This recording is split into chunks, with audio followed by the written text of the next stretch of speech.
Prof, ini catatan-catatan terutama tadi dalam kita beberapa asumsi makro, dan kalau tadi mungkin narasumber-narasumber yang lain masih cukup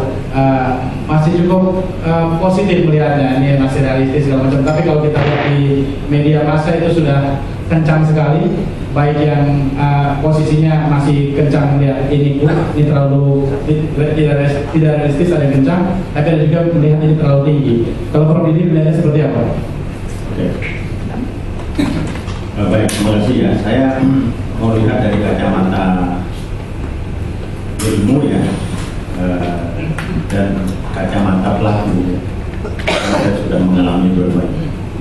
Tadi asumsi dan besaran termasuk pengeluaran sudah. Sebenarnya problem APBN ini adalah problem misuse dalam implementasi. Nah, banyak sekali. Saya uraikan yang paling mendasar itu begini. Secara teori, kalau penerimaan kita kurang tinggi, maka dipakailah strategi ekspansi dalam teori ekonomi. Ekspansi itu menambah belanja lebih besar daripada penerimaan, lalu dibikin anggarannya defisit. Nah, sekarang pun tadi disebutkan defisitnya sudah hampir 300 triliun besar. Dalam kenyataan, artinya apa? Kalau defisit berarti kita harus utang. Kalau utang kita harus jual obligasi atau utang luar negeri. Kalau jual obligasi, kalau tidak laku bunganya dinaikkan ke atas. Jadi komplikasinya banyak. Dalam kenyataan, di dalam implementasi, strategi itu tidak benar-benar terjadi selama belasan tahun. Tidak pernah terjadi. Dalam realisasi itu tidak defisit. Berarti apa? Uangnya cukup untuk implementasi kegiatan-kegiatan APBN. Jadi membuat strategi defisit itu menambah runyam ekonomi. Contoh, pemerintah itu mengkritik keras BI supaya suku bunganya turun. Tapi di APBN digenjot defisit. Kalau digenjot defisit, kan harus dijual obligasi. Kalau nggak laku, bunganya di nomor atas. Jadi siapa sebenarnya yang bikin bunga tinggi dan mahal? Pemerintah. Walaupun tugas BI. Nah, komplikasi seperti ini ada di dalam politik APBN. Yang itu dijalankan secara kolektif bersama-sama terus kesana-kesana. Ya. Gitu. Begitu juga satu itu ya. Kedua pajak sebagai contoh. Pada APBN sebelumnya ditargetkan pajak yang saya baca di sini 1489. Ya. Dalam keadaan ekonomi turun, ini realisasinya tidak benar-benar terjadi sampai bulan Oktober. Tanya Prof Hendra, ya. Masih jauh ya. Bulan September, Oktober itu masih separuh. Nah, kalau masih separuh, ini komplikasi lagi. Ya, dari mana itu membiayai defisit kekurangan SOT dari pajak itu komplikasi. Nah, dalam keadaan krisis mestinya di masa lalu yang rasional, yang paham ekonomi, itu proyek-proyek gede yang punya implikasi ke APBN, karena penerimaan kurang, punya implikasi menguras devisa, macam-macam seperti foto-foto. Sekarang kita apa? Jadi kita sebagai analis ekonomi, ini ngerti kan? Sebagai contoh kalau untuk di saya kira Pak Bambang mengerti, tetapi dia tidak melakukan apa yang dia mengerti. Oke.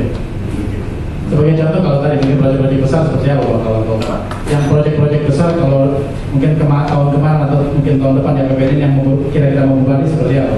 Ya, bisa dipilih proyek apa saja di dalam APBN yang punya implikasi pakai pembangkit listrik atau apa, misalnya dikurangi yang 35.000 watt dikurangi supaya lebih bagus. Kan itu implikasi dari tenaga pembangkit kan impor dari Cina segala macam. 1 tahun 2 tahun ini kurangi. Nanti target itu naikkan lagi ketika ekonomi sudah mulai tumbuh. Ya. Nah, dengan demikian tidak terjadi komplikasi. Dana desa juga ini kan bagus sebenarnya, tapi dalam implementasi itu tidak berjalan. Ya. Implementasi pada akhir-akhir tahun itu juga tidak sesuai dengan. Jadi sekarang problem angka-angka itu, ya, sebagaimana diindikasikan perlunya strategi dalam teori itu tidak dijalankan dan sebaliknya terjadi, sehingga dia mengalami anomali. Ya. Ketika mengalami anomali, maka fungsi anggaran tidak berjalan. Untung, ya ini untung, ada orang-orang kelas menengah seperti teman-teman saya di sebelah kiri saya.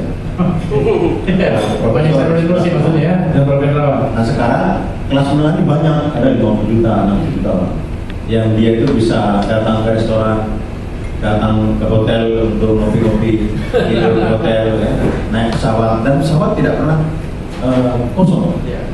Nah itulah yang menggerakkan ekonomi, dan sektor-sektor tertentu itu menjadi penggerak seperti sektor teknologi informasi tumbuhnya 11%. Perusahaan bahkan tumbuh 20%. Saya kira Mas Ihsanuddin dalam keadaan krisis ini kuota untuk pulsanya atau datanya itu bertambah 2 kali lipat, tidak mati. Nah itulah sektor-sektor yang menolong. Jadi swasta sebenarnya menolong. Dan swasta sekarang karena target pajak itu tinggi, maka digelodok di mana-mana dirahsia seperti zaman Nazi pajak. Ya, itu gitu kan, sehingga ini menimbulkan implikasi kepada bisnis. Justru Nah, ini kritik saya. Prof, tadi karena Prof juga sudah menyinggung juga dari masalah penggerak ekonomi. Kita selama ini kan kenapa terlalu fokus APBN, kan penggerak ekonomi masih APBN. Itu harusnya seperti apa, Prof? Enggak juga, industri memang kolaps ya. Karena tidak digarap ya. Dengan Cina kita sudah karena banyak produk masuk kolaps, tapi jasa-jasa yang lain hotel dan segala macam. Ada nggak sih angkanya Prof, seberapa persen APBN itu menjadi penggerak ekonomi Indonesia? Iya, sebenarnya yang paling banyak konsumsi. Pengeluaran pemerintah itu nomor 2 atau nomor 3. Yang gini, masing-masing itu sebenarnya kayak berjalan berhubungan. Ya. Kalau misalnya ekspor turun walaupun porsinya kecil di dalam penggerak tumbuhan, tapi sebenarnya di belakang ekspor itu kegiatan itu menggerakkan konsumsi. Orang yang bergerak di pabrik untuk ekspor itu kan konsumsi semua. Jadi itu tidak bisa dipisahkan. Pemisahan itu cuma di otak kita saja.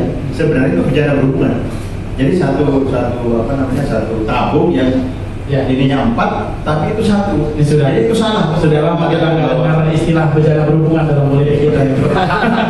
Tadi kalau Prof Didi mengatakan Menteri Keuangan Bapak Brojonegoro pasti tahu kondisinya tadi masalah defisit itu. Saya yakin juga Prof Hendrawan juga pasti tahu. Nah itu ketika tahu seperti itu, kenapa tidak ada mungkin dari minimal dari PDIP untuk menekan, untuk mengubah dari kondisi seharusnya tidak defisit kalau melihat implementasi di tahun-tahun sebelumnya?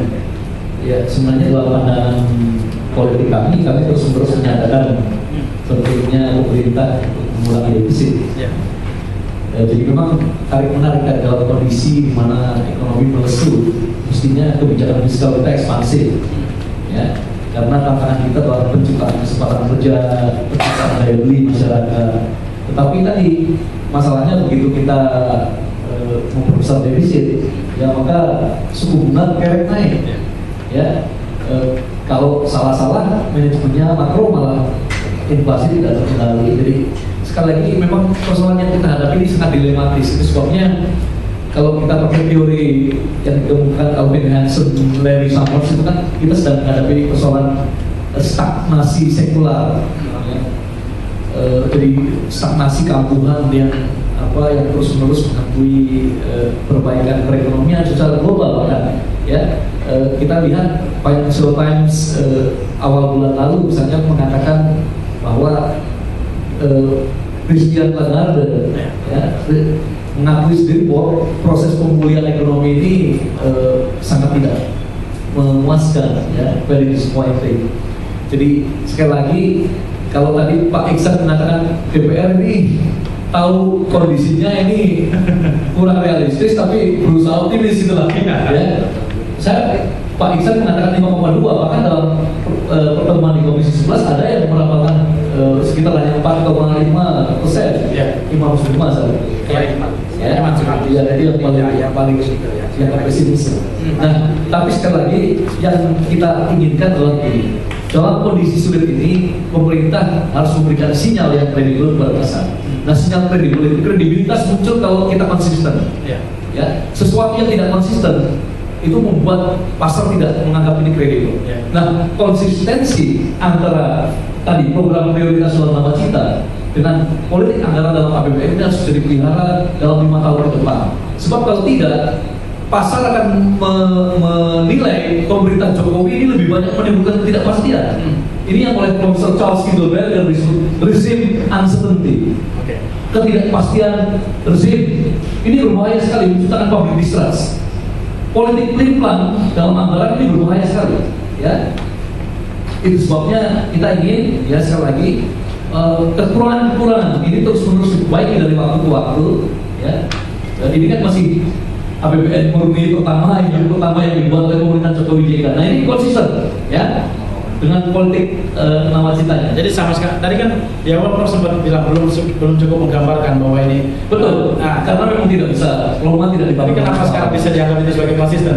Enggak, maksudnya dalam 5 tahun ke depan. Oke. Ya. Jadi program prioritas nawacita itu harus bisa diterjemahkan dalam politik anggaran.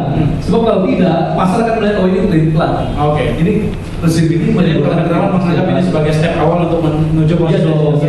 Oke, Profesor Hasdi Dirjaya, kita akan bahas sebenarnya step-step apa yang perlu dimasuki lagi dalam politik anggaran ini setelah jeda berikut ini.